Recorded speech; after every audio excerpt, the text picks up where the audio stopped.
시청자 안녕하십니까? 손성대TV의 준PD입니다. 지금 국민의힘에서 이준석과 관련돼 가지고 굉장히 갈등이 불거 이뤄진 것처럼 언론에 보도가 나오고 있는데요. 이유인즉슨 어제 이준석이 새벽에 페이스북에 글을 올리면서 오늘 일정도 전면 취소했기 때문에 지금 이와 관련된 중대 결심이 있는 게 아닌가, 즉 윤석열 후보와의 갈등이 더 커지는 것이 아닌가라는 각종 추측들이 나오고 있는 것입니다. 그런데 사실 뚜껑을 열어보면은 지금 국민의힘보다 더 큰 갈등이 불거지고 있는 곳이 바로 민주당입니다. 자, 지금 민주당은 원팀이 급하기 때문에 이재명이 마치 이낙연과 관련돼서 영광이 나온 검을 잘 모시겠다라고 말하고 있고, 더 나아가서 송영길도 이재명 알기 캠페인을 올리면서 이재명 책 읽고 독후감 올려달라 이렇게 말을 하면서 민주당 당내에 아무 문제가 없는 것처럼 겉으로 보여주고 있는데요. 사실 그 뚜껑을 까보면 국민의힘보다 민주당이 더 심각하다라는 것입니다. 자, 오늘입니다.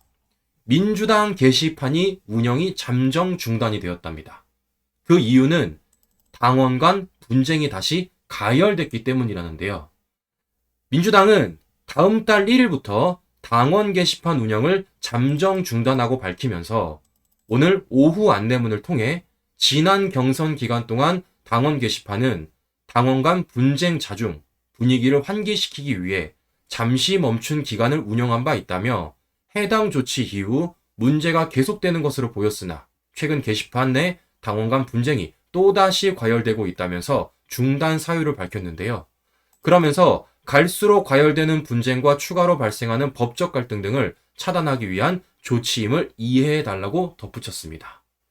자, 이렇게 민주당 당내 게시판이 잠정 중단이 되자 지금 민주당 당원 게시판 당원들은 어떻게 말하고 있느냐.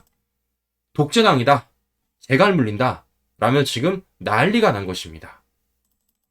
민주당이 내달 1일부터 당비를 내는 권리당원들이 이용하는 게시판 운영을 잠정 중단하고 밝히자 당 대선 후보 선출 뒤에도 경선에서 맞붙었던 이재명과 이낙연 지지자 간의 갈등이 봉합되지 않아 이러한 걸등을 내렸으며, 이에 대해서 이낙연 지지자들 사이에서는 이재명 족대장인가, 당원 언로를 막으려 한다, 이런 비판이 나오고 있다는 것입니다. 사실 민주당에서 이렇게 당원 게시판을 막은 건 이번이 처음이 아닌데요. 앞서 지난 3월 달에도 권리당원 게시판 글쓰기 시간에 제한을 두는 조치를 취한 바 있고요. 10분마다 쓸 수 있었던 게시판을 하루에 하나씩 쓰도록 조정을 했으며, 지난 8월에도 예비 경선 당시 당원 게시판에서 발생하는 분쟁으로 징계 청원 다수 및 원팀 정선이 우려된다며 게시판을 잠정 폐쇄하기도 했습니다. 자, 그러니까 지금 3월달, 지난 8월달이 이어서 11월 말에도 지금 당원 게시판을 잠정 중단하는 그러한 일까지 벌어지고 있다는 것입니다. 자, 민주당 내 갈등은 또 이뿐만이 아닙니다. 이재명의 기본소득을 비판했던 이상희 교수가 8월간 당원 자격 정지를 받은 것인데요. 이와 관련돼서 독재의 길이라며 지금 반발까지 하고 있다는 것입니다. 자, 민주당 이재명의 기본소득을 공약을 비판해온 이상희 제주대 교수가 29일 제주도당 윤리심판으로부터 당원 자격정지 8개월 징계 처분을 받았다는 것인데요. 이상희 교수는 이낙연 캠프 복지국가비전위원회 위원장을 맡았던 인물로 대선 경선이 끝난 후에도 이재명에 대한 비판을 이어왔으며, 최근 이재명에 대한 허위사실 유포와 명예실추를 이유로 민주당 윤리심판원에 징계 회부되었다는 겁니다. 그래서 이상희 교수는 자신의 페이스북에 글을 올리면서 징계 결과를 통보받고 나서 저는 이재명 후보와 586 운동권 카르텔이 장악한 민주당이 이렇게까지 깊이 병들었다는 사실이 확인된 것 같아서 억울하고 참담한 심경을 감출 수 없다라며, 이재명의 민주당은 이재명 후보와 586 운동권 정치 카르텔의 적폐를 넘어 이제 독재의 길로 접어들고 말았다. 어쩌다가 민주당의 요람이던 민주당이 이렇게까지 망가지고 말았는지 개탄하지 않을 수 없다 라고 밝혔는데요.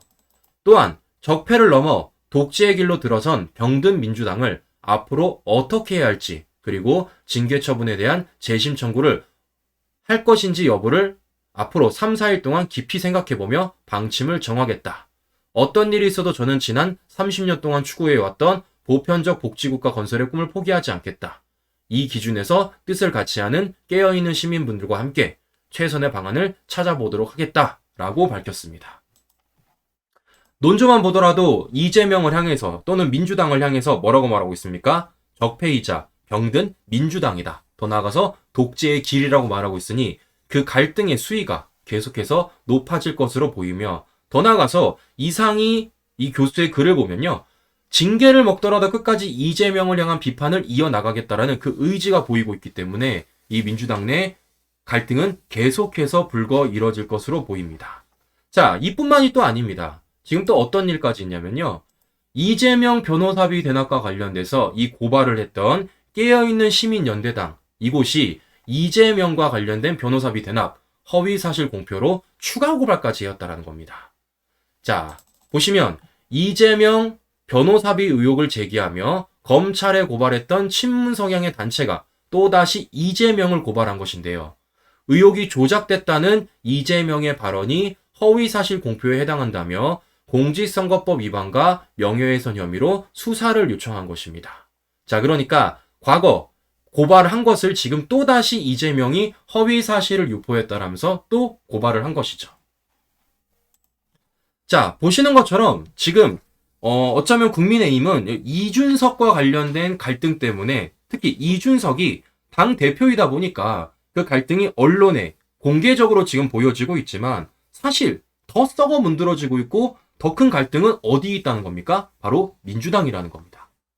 이재명과 송영길이 이 갈등에 대해서 마치 없는 것처럼 겉으로는 웃고 있지만 사실 그 속으로는 당원 게시판이 잠정 중단이 되고, 심지어 이낙연을 지지했던 교수가 지금 8월간의 당원 정치 자격을 받았고, 더 나아가서 친문단체로 알려진 깨어있는 시민연대당이 이재명에 대해서 추가 고발까지 하는 이런 모습을 보여주고 있습니다.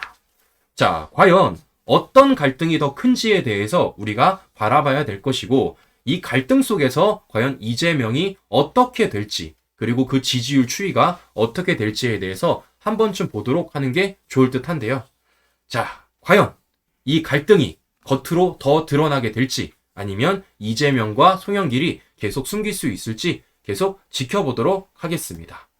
이상 손상대TV 준PD였습니다. 끝까지 시청해주신 여러분 감사합니다.